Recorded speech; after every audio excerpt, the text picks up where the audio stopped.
નાસિરનગરનો મુદ્દો એટલો વધ્યો કે પાલિકાના કોઈ પણ અધિકારીઓ અને કમિશનર આ મુદ્દે જવાબ આપવા તૈયાર નથી.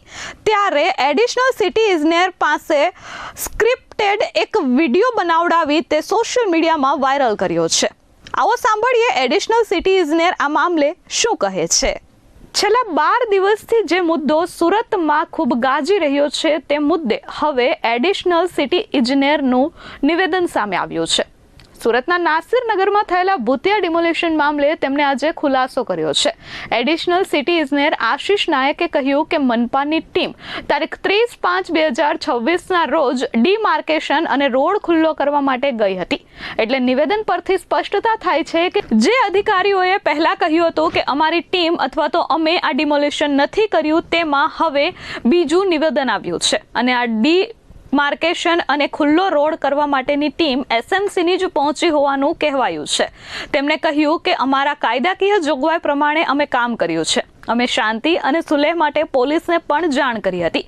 આશિષ નાયકે કહ્યું કે આ કોઈ ભૂતિયા ડિમોલિશન નથી. સુરત મહાનગરપાલિકાની જ અધિકારીઓ અને ટીમો અહીં પહોંચી હતી અને તપાસ કમિટી જે હાલ બેસાડવામાં આવી છે તેને અમે પૂરો સહયોગ કરીએ છીએ. હું આશિષ નાયક, એડિશનલ સિટી ઇજનેર, સુરત મહાનગરપાલિકાના સેન્ટ્રલ ઝોનના વડા અધિકારી તરીકે નાસિરનગર વિસ્તારમાં કરવામાં આવેલી કાર્યવાહી અંગે છેલ્લા કેટલાક દિવસોથી વિવિધ સોશિયલ મીડિયા પ્લેટફોર્મ, કેટલાક સમાચાર માધ્યમ અને અન્ય માધ્યમો દ્વારા પ્રસારિત કરવામાં આવેલ ભાવનિક માહિતી અંગે જણાવું છું કે નાસિરનગર તરીકે ઓળખાતા વિસ્તારમાં સુરત મહાનગરપાલિકાની ટીમ તારીખ 30/5/26ના રોજ ડિમાર્કેશન અને રોડ ખુલ્લો કરવાની કાર્યવાહી માટે ગયેલ હતી.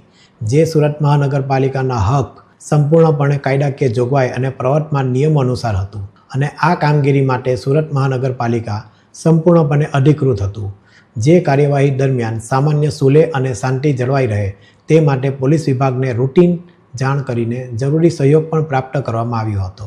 આ સમગ્ર પ્રક્રિયા સંબંધિત દસ્તાવેજ પુરાવા અને સ્થળ પરની હકીકતોના આધારે હાથ ધરવામાં આવી હતી. આ કોઈ ભૂતિયા ડિમોલિશન નથી, પરંતુ કાયદાકીય પ્રક્રિયાના ભાગરૂપે થયેલ કાર્યવાહી છે.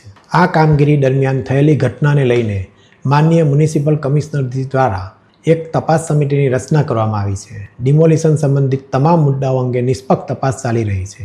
આ તપાસ પ્રક્રિયાને સંપૂર્ણ સહયોગ અમે આપી રહ્યા છે. તેમ છતાં દુર્ભાગ્યવશ કેટલાક કહેવાતા આગેવાનોએ આ મુદ્દાનો દુરુપયોગ પોતાના અંગત સ્વાર્થ અને રાજકીય લાભ માટે કરી રહ્યા હોય તેવું જણાઈ રહ્યું છે. માટે સોશિયલ મીડિયા ઇન્ફ્લુએન્સરો તથા બિનઅધિકૃત મીડિયા દ્વારા અધૂરી, એકતરફી અને ભ્રામક માહિતી પ્રસારિત કરવામાં આવી રહી છે. આવી માહિતીના આધારે સુરત મહાનગરપાલિકા તથા તેના અધિકારીઓ અને કર્મચારીઓ વિશે ગેરસમજો ઊભી કરવાનો પ્રયાસ થઈ રહ્યો છે.